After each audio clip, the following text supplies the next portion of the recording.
And all right, our last speaker for today is Adam Saunders, who is a fourth-year undergraduate in the Geography and Environmental Management program. And he has been working as a climate model research assistant. And he is also a co-founder of a location intelligence technology company. If that's of interest to you, you can ask him about that later. But he is going to be speaking right now about the data management that was involved in the climate modeling program. So thank you, Adam, for coming today. And okay, thank you. My name is Adam Saunders, major in geomatics. I'm here representing the group of Chris Fletcher, the climate research group. And yes, this is kind of going to be a case study of the data management that is involved in climate modeling. So first I'll kind of get into a technical summary of the climate models and how data is managed throughout the climate community. It's pretty interesting that the climate community is pretty advanced in this topic. They've laid it out such that the data is able to be managed and it scales well. I'll then go into the tools and methods that are used within our group for this climate data analysis and management. So here's kind of a technical introduction to climate models. First addressing what is a climate model.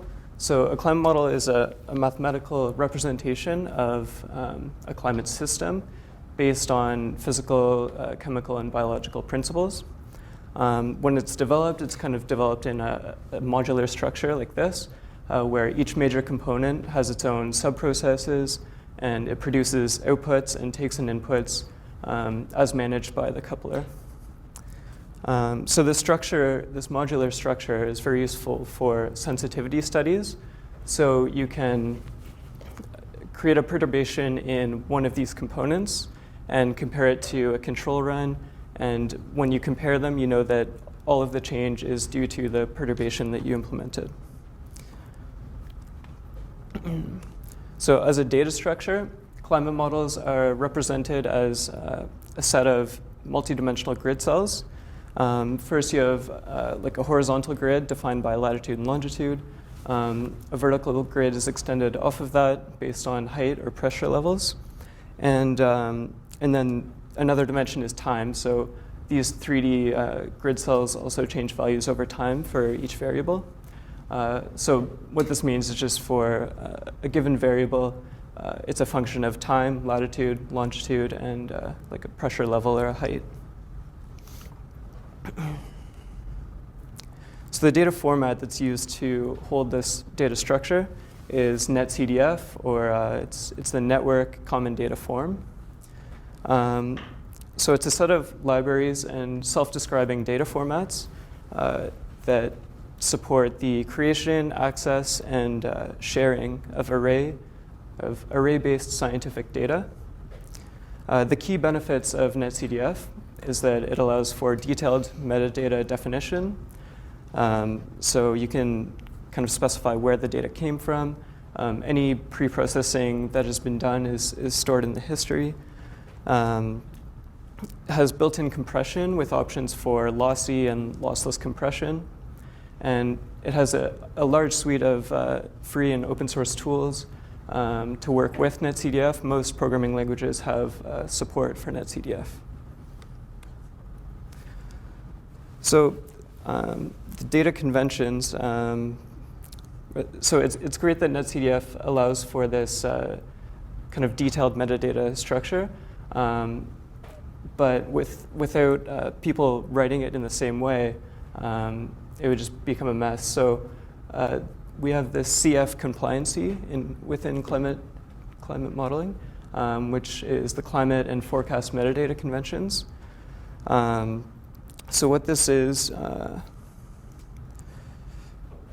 so it's the compliancy is that all variables are defined, as well as the spatial and temporal properties are defined completely and in a common format. So this allows for a consistent representation throughout any different models or any different kind of experiments that have been run by people like all over the globe. and so it's shared into a common space. So here's a view of the metadata structure. Initially, there's just kind of like the background information of the data, looking at institution, where it was produced, source, and then history. So this is the pre-processing information. And then it also defines the variables, common description of the variables, so units, the binary encoding, the code name, as well as the full standard name. And there's many more conventions also, the dimensions, so creating the index space for variables, and then coordinates, which are the values applied to the dimensions. So these are the independent variables, and the variables of interest, so like temperature or something like that, is dependent upon these coordinates. Time formatting, there's a bunch of, I guess, like calendars to choose from, the way that leap years are handled, stuff like that. And then, as I mentioned before, size reduction. So you can save the values as the type short and unpack it by adding an offset and applying the scale factor. So this is great that there's all these conventions, but it's a lot to define manually and consistently. So the solution to this is CMORE. It's the Climate Model Output Rewriter. It's a tool that takes in raw model output and provides metadata that matches these conventions of the project. So each project might have its own conventions, slightly different, which are defined by the MIP specific table.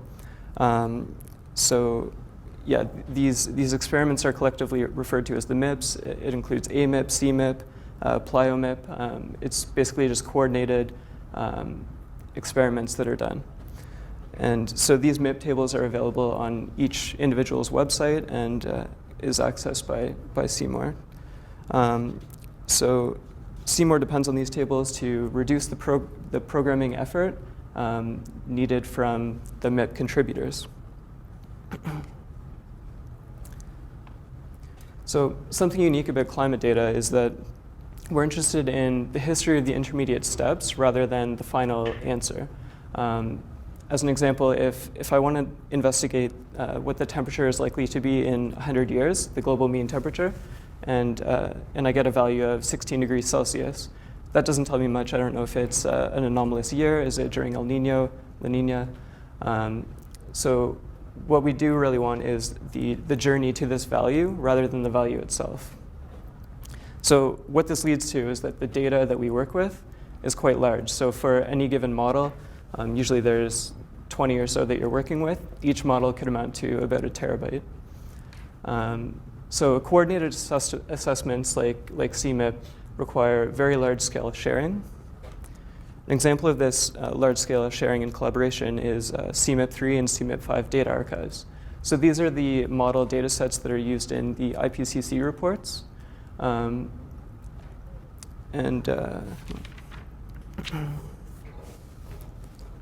So these archives are a unique example of scientific collaboration because they contain around 25 different climate models and tens of thousands of hours of human and computing time.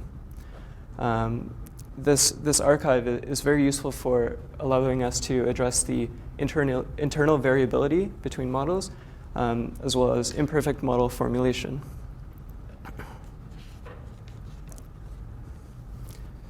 Okay, so that kind of wraps up for the climate community as a whole. I'm going to dive into kind of what tools and methods we use within our group to manage this climate data. So we'll start off with our general workspace. Each researcher works from their laptop or desktop. They can connect to a group server. The group server is accessed only by our group and is focused for doing processing of climate model data output, as well as the visualizations and anything else that is required to processing at a smaller scale. So we have about 20 terabytes of storage shared between our entire group of about 6 or 7 people. And this expands as it's needed. Then we can connect to the SciNet Supercomputing Center. This is part of Compute Canada, and it's the largest supercomputing center in Canada.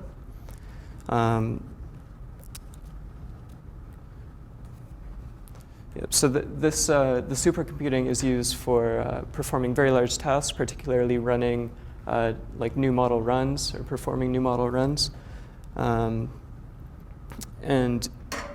generally, the user is allocated 20 terabytes of space per user.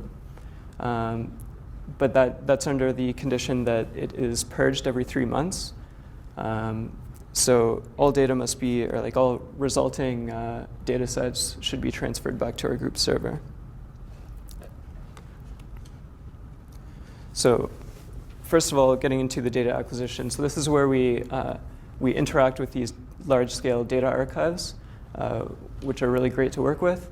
So the problem is that although the models are very large, they're broken up into small manageable pieces. So they're broken up per variable and throughout time. So it could be each file would be one variable for 1 year, or maybe it's 4 years. So the trouble of downloading, when you're downloading these models, you're usually downloading hundreds of files at a time. So to make this easier, we use programming tools. So these big archives like CMIP 3 and 5 or ESGF, you can kind of do your queries on their web tool and generate a wget script from their website. Generally, within our group, we have our own systems for generating these wget scripts, so you don't have to interact with a web page, as well as FTP servers. We generate those automatically. Another good option is Python scripts or Python packages that are being developed for this purpose. One example is CDB query, it was developed and it's maintained by some professors at U of T. And another option is synchro data, which it's written in Python and it acts as a command line tool.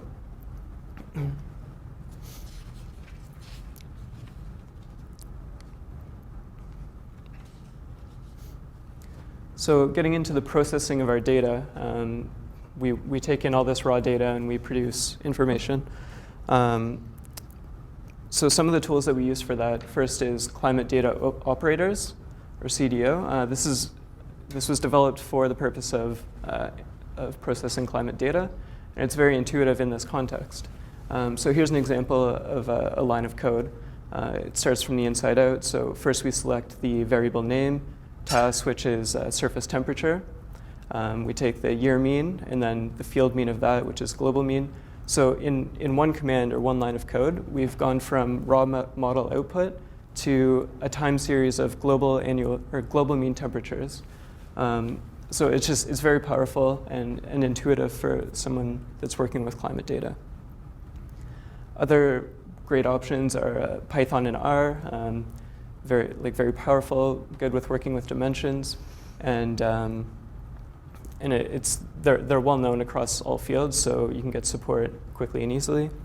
And then we also use shell scripting to kind of stitch these different tools together. So say we run some CDO command and then we pipe that into a script. And then lastly, getting into the visualization, NCAR, or NCAR Command Language, or NCL, is our main visualization tool, which we use. It has great documentation, tons of examples that you can kind of pick a plot that you're going for and branch off as you need to. Python's matplotlib and ours ggplot are also great. Again, well known across all fields, so very easy to get support. So those last 3 slides are pretty much the extent of our scripting environment. So here's how we kind of manage and kind of back up our system. So our group server has daily backups, and each daily backup is saved. So this is all of the data that is stored on our group server. And it's backed up daily and is held for up to a week until it gets overwritten. We must also, as I said, maintain our space on SciNet. If we're running a new model, we have to be quick in because the model runs for days, and then once you get the output, we need to preserve that, so we need to bring it back to our group server and either archive it or start processing. So version control is something we've been doing or implementing on an individual scale of our group. So kind of using Bitbucket accounts or GitHub to manage our NCL scripts or whatever processing scripts we're using. Yeah, so that's kind of where we're getting to. And to touch on some areas of improvement, first within our group, and then I'll touch on the climate community as a whole, is the continued adoption of version control. For the purpose, like, of course, there's the individual benefits of using version control, such as the history of your processing, but also for the future of collaboration. So something we want to work towards is this next point here, a documented archive of processed data and processing and visualization scripts. So what I mean by that is kind of within the group, we would have an archive of any given project that a group member has done, and it would include the final data or maybe intermediate data, as well as all of the scripts that were used in that project. And it would be documented in such a way that future group members or current group members could look at this project, see how did they manage to do this, or extend off of their research. So within the climate community and thinking along the same lines, again, a documented archive of processed data and scripts from published works. So once some work is published, it would be ideal to be able to link that to some archive, and you could go in, get the data that they finished off with, like the final end processed data, as well as see the scripts and so how they got there. It would be easy to extend from their work, or again, just help with your work by seeing how they managed to do it. And then, so my last point is open source. The climate data analysis, it's growing in popularity in open source. You can go on GitHub and find a lot of processing stuff now, which is great. So the continued growth towards open source and being able to push corrections or use scripts that have been developed by people would be very useful. So. Yeah, so that's all I have for now. If you have any questions, feel free to ask. Thank you.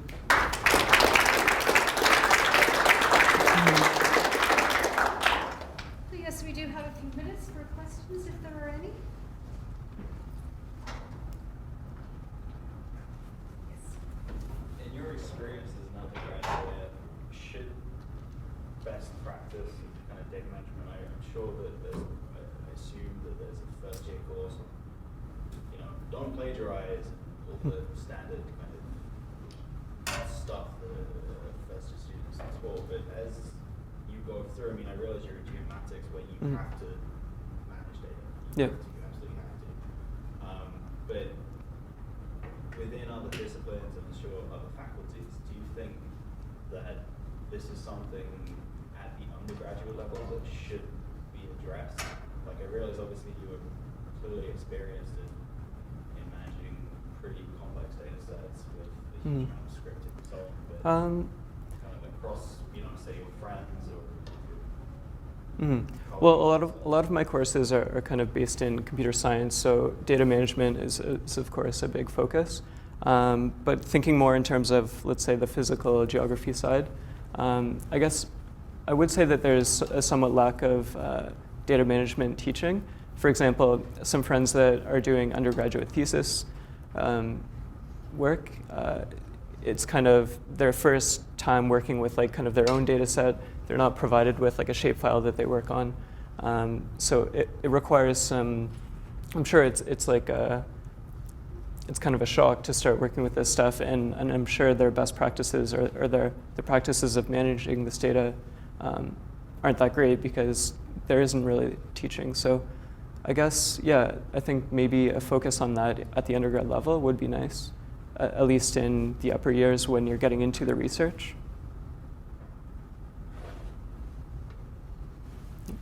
Was there a standard of documentation that you adopted for this? Because the second last slide mentioned documenting all the information that would have gone through the model. there a standard for that? Or is that operational? No, not really. There's not really anything in terms of the processing that's been done to climate data besides it being stored in the NetCDF metadata. So it is accessible until if you overwrite it or something. But also a lot of the time you might start with the raw data, write a script, and do all the processing within a script and not even produce output data. You just produce a plot. So something like that wouldn't be documented automatically. So that would require the user to, or the individual researcher to provide comments on the processing that was done. So yeah, right now there isn't really anything set out for that. The other question was in terms of when you download the data, because you mentioned 20 terabyte limit. Mm-hmm. So when you've downloaded the data after every 3 months, I think you said something Yeah. of that sort. How does somebody access the information you've created? So is this now again very siloed knowledge, or is this more available knowledge? Yeah, so right now it's kind of, it is kept internally, at least within the group. So the raw data, at least in climate science, we're very open. We have a lot of, the raw data is available to anyone. They can go in and download it. But in terms of the processed data, we really just don't have anywhere to store it such that it's accessible by people right now. So for now, yeah, it's just within the group. And I see having this documented archive of our own. If it's successful within the group, then that could be opened to across the University of Waterloo or different institutions, and hopefully the climate community will kind of implement their own archive geared towards this. Yeah. With climate science, maybe this is a question for Julie too. You know, this is a global endeavor, and to what extent do you run into issues of localization? So if you're trying to use a Russian data set or something, Mm-hmm. do you ever run into issues where you need to, Mm-hmm. Like process it or something? yeah, exactly.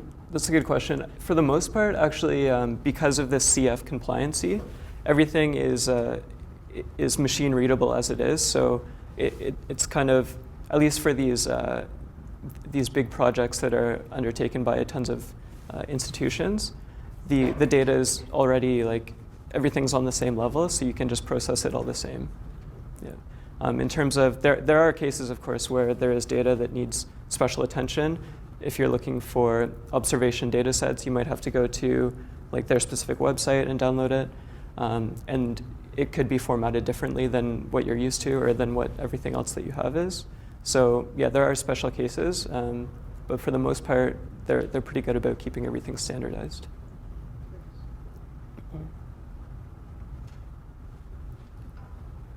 Okay. Thank you very much. Thank you.